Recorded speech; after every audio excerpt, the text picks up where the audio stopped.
This is 24 Enterprises, and this is my second run through, and I'm talking about Frederick Douglass argues for Chinese immigrant and composite nationality in a speech in Boston, 1869. Frederick Douglass argued that Chinese should be allowed to immigrate and become citizens. Do you think that at that time he thought that they would replace the minorities in America and become the second on the list, I guess, or the totem pole? Then we have our Hispanic culture. Then we have us as being last when we used to be in second place. Majority was white. We were the minority. And so I never will talk about anybody's move or upward mobility, because if you work for it, you deserve it. But how you go about it, that's another thing.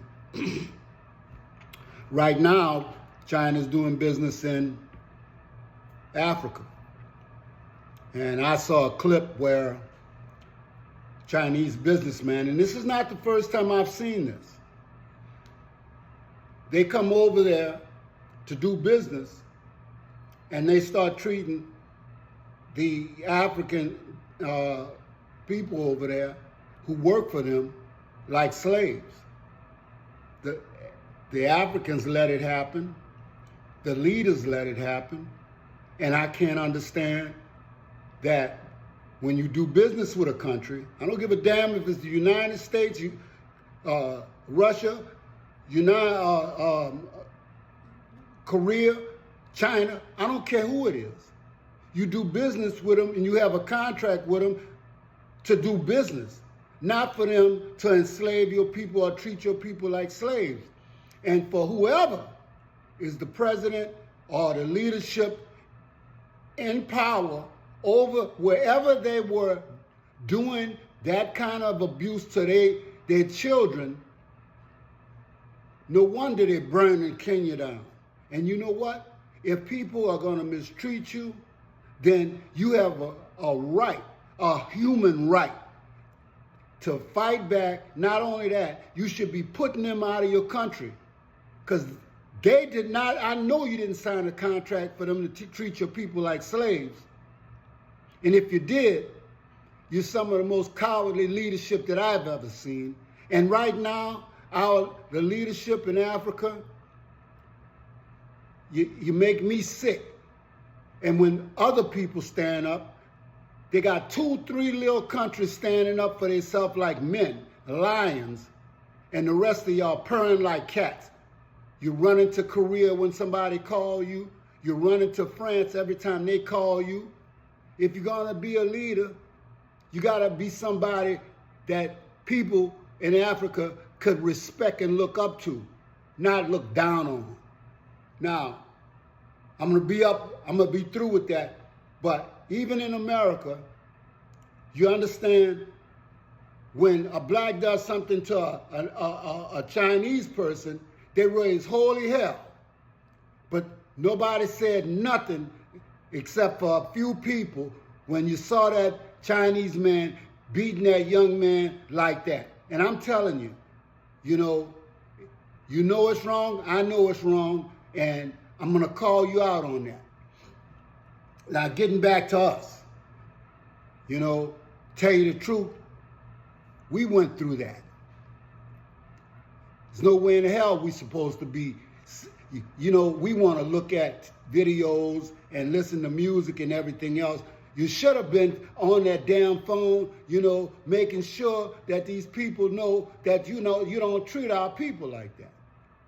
And I don't look for a lot of likes and shares and subscribers, because a lot of people, they don't want you to tell them about themselves. I have to talk to me about myself, so I don't mind telling you that you don't have 5 seconds to say that's wrong. Something wrong with you. Now, the worst thing in America, FBI, CIA, and all kind of people say? The black unity threat. none seems to have noticed or understood the signals from the white world, signals which tell how tremendously important the whites regard any movement toward unity among the blacks. Nothing racial seems to upset them anymore. Or, let me say, nothing racial seems to upset them more than for them not to be in on any black organizational movement, either as financially supporting members, NAACP, or as advisors, observers, or reporters. To bar them from exclusively all black conferences is regarded as something a little less than treason or as some kind of black conspiracy in the making. On the other hand, no blacks are ever present at an all-white conference where the fate of blacks everywhere is discussed or decided. Isn't that something?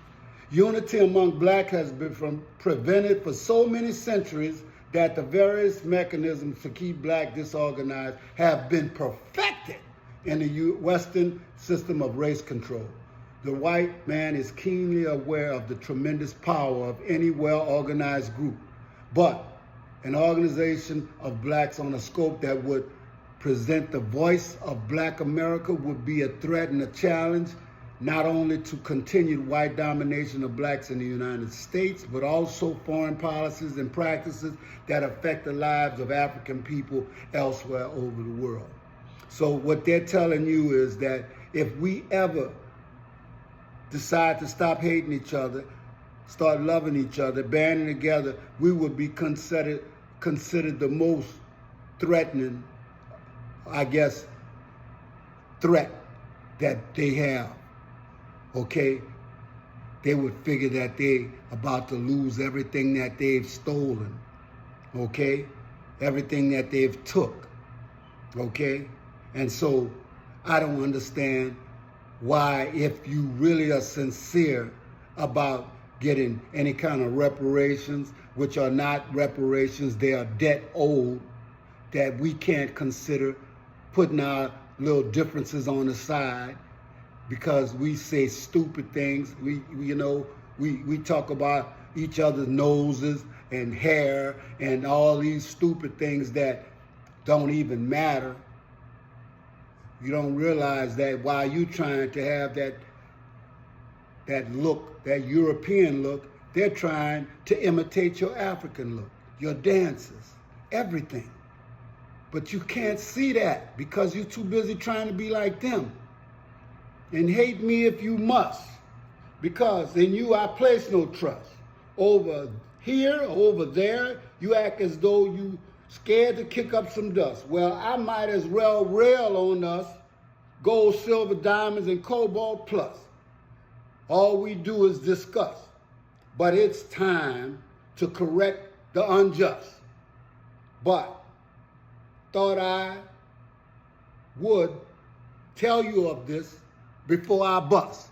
And sometimes I feel like I'm a bust because I see what's going on in the community. I see how I'm actually coming on this program because I can't stand to see some of the things that's on here because I think it has no content, no relevancy, and no substance.